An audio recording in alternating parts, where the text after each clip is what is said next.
Assalamualaikum. Nama saya Umi Aminah binti Cik Azmi dan hari ini saya akan berkongsi satu kisah yang sangat menarik iaitu Sang Kancil dan Buaya. Cerita ini bukan sahaja menghiburkan tetapi juga mengandungi pengajaran penting tentang kebijaksanaan dan bagaimana kita boleh menggunakan akal untuk menyelesaikan masalah.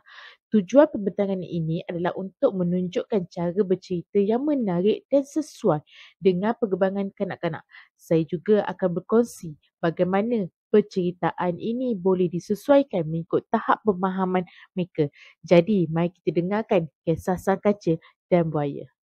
Cerita ini merupakan kisah rakyat yang sangat terkenal dalam kalangan kanak-kanak. Ia bukan sahaja menghiburkan tetapi juga mengandungi nilai moral yang sangat penting.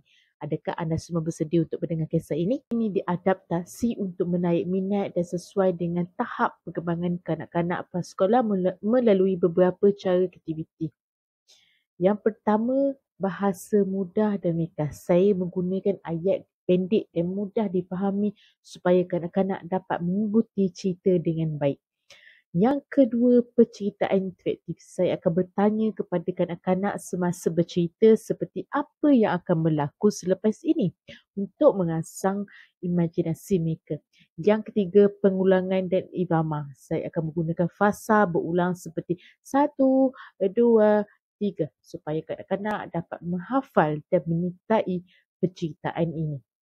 Dan yang keempat, suara dan ekspresi watak. Saya akan mengubahkan suara saya mengikut watak seperti suara Sang Kancil yang ceria dan suara buaya yang garau. Dan last sekali yang kelima, elemen visual dan bunyi. Saya akan menggunakan gambar dan bunyi latar seperti air sungai mengalir atau suara Sang Kancil melompat untuk menjadikan penceritaan lebih hidup. Saya memilih cerita ini kerana ia sangat sesuai untuk kanak-kanak prasekolah. Kisah ini mengajar kita tentang kepintaran dalam menghadapi cabaran dan bagaimana menggunakan akal dengan bijak.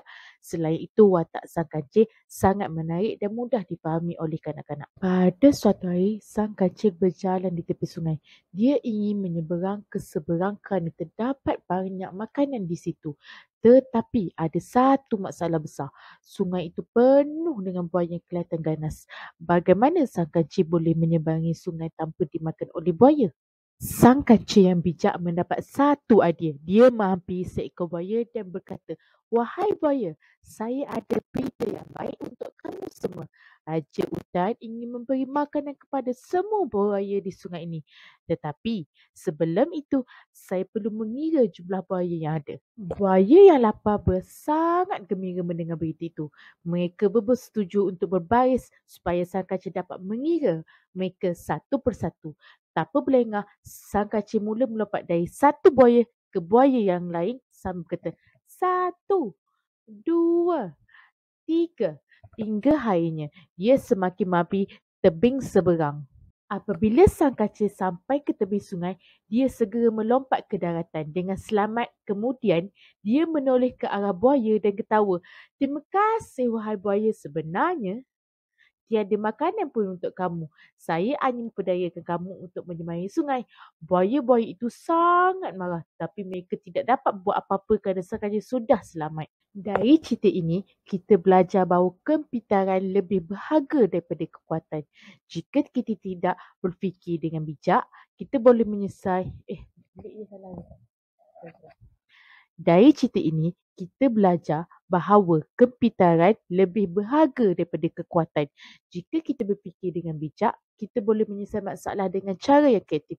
Selain itu, kita juga diajar untuk sentiasa berwaspada dan tidak mudah ditipu oleh sesiapa. Terima kasih kerana mendengar kisah Sang Kancil dan Buaya. Saya harap cerita ini memberi anda pengajaran yang berguna.